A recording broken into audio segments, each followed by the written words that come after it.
What's going on, guys? We're back with another one, and this situation is starting to get really messy between Steven Jackson and Lamar Peters. Now listen, for anybody who doesn't know, Lamar Peters played his college ball at Mississippi State University, where he averaged around 11 points and 4 assists per game. He came out of high school with a ton of hype, so the expectations on him were definitely sky high from the jump. Then he spent time in the G League with Westchester Knicks and put up solid production, averaging just under 18 points and about 7 assists. He's also had overseas stops, including a stint in Greece, building out that international resume. Now, fast forward, injuries ended up slowing things down for him for a while, but over the last year or so, he's reemerged in that 1v1 basketball scene and started making noise again. He's even been linked to some interesting matchups, including battles with guys like Uncle Scoob. And he's also got another matchup lined up against JT Terrell down in North Carolina. So yeah, a lot of players in that space are still serious hoopers just trying to stay active professionally. And honestly, for guys like Lamar, leagues like BIG3 become that real second chance to showcase their talent. Now here's where things start getting spicy. Steven Jackson ended up addressing a situation involving Lamar Peters. But hold up, this whole thing actually started with a post that popped up on Instagram first.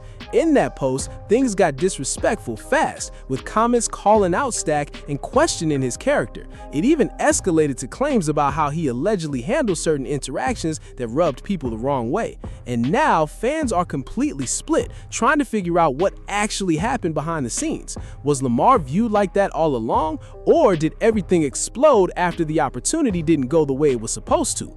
That's exactly what we're about to break down as we get Steven Jackson's side of the story, and I'm going to give you my full take on it. Bless you, baby. Morning, world.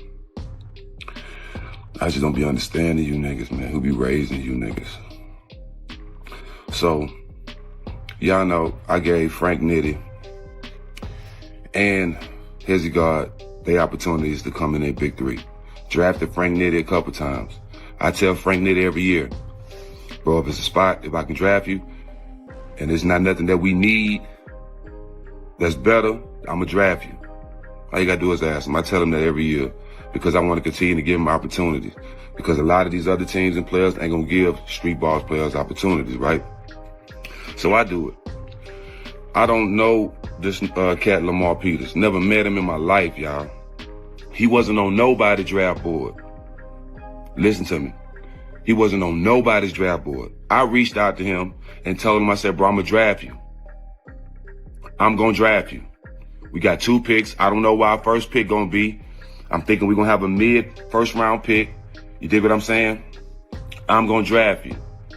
I'm going to give you an opportunity to BIG3. This is exactly what I told him. Called him and all that. I did tell him that. Draft night come. We get the second pick. It's NBA pro, a champ, well-known, probably the best player in the draft is available for us to get at the second pick. In the BIG3, the captains have a say-so, at least with my team. Maybe that's why I have the most championships. But my players have a say-so. We was able to get an NBA champion at our second pick, and we didn't draft Lamar.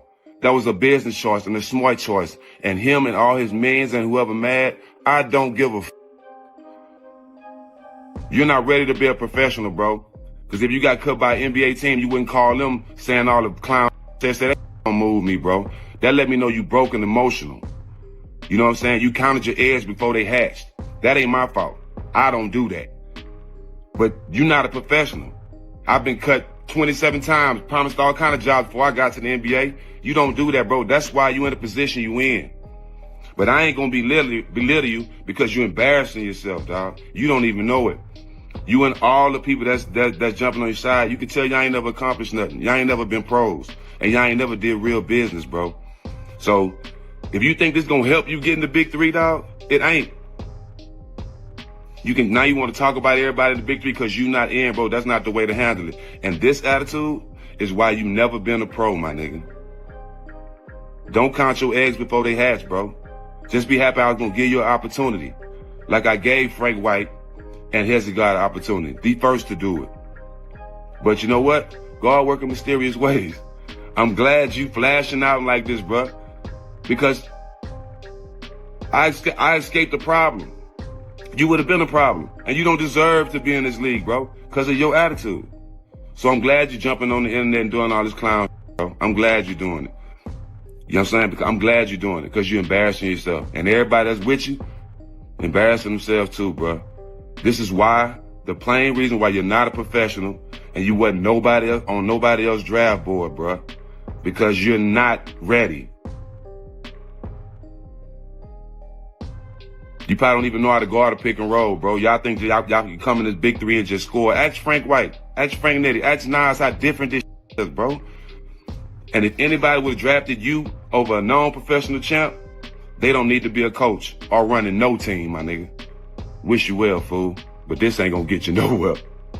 So Lamar Peters came in with some strong words aimed at Steven Jackson. And listen, Stack already clapped back in the video I just broke down for you. Now the real question is, who are you actually siding with here? Because in the comments, people are split, with some saying, Stack, you're only reacting because you made the video, and others are pointing out that he may have made promises to this young man that never fully materialized, which puts the blame back on him. Now, Steven Jackson is saying a lot of different things were discussed, including handshake-type agreements tied to leagues, roles, or even playing time. But those opportunities didn't fully materialize for Lamar, and that forced him to keep pushing through adversity regardless. And that's the reality too. Sometimes in this business, people tell you what you want to hear just to keep your hopes up. Because if their main plan A falls apart, you're left holding on to words that were never guaranteed. But if plan A works out for them, then suddenly they're not the villain in the situation. So they keep everyone's morale high, especially those who might fill future roles, and say whatever it takes to keep you locked in. And honestly, that's kind of what this whole situation feels like when you look at it from the outside. But at the same time, you can't fully say Steven Jackson is lying either, because that's just how the business works.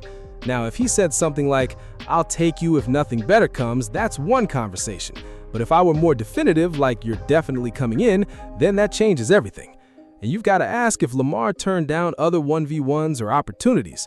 I'm thinking something bigger was already secured, because even small runs, small checks, and other matchups could have added up while he waited. And maybe he believed there was a silent agreement about the Big 3 opportunity. But if that was never locked in, then yeah, it becomes a situation of counting your eggs before they hatch.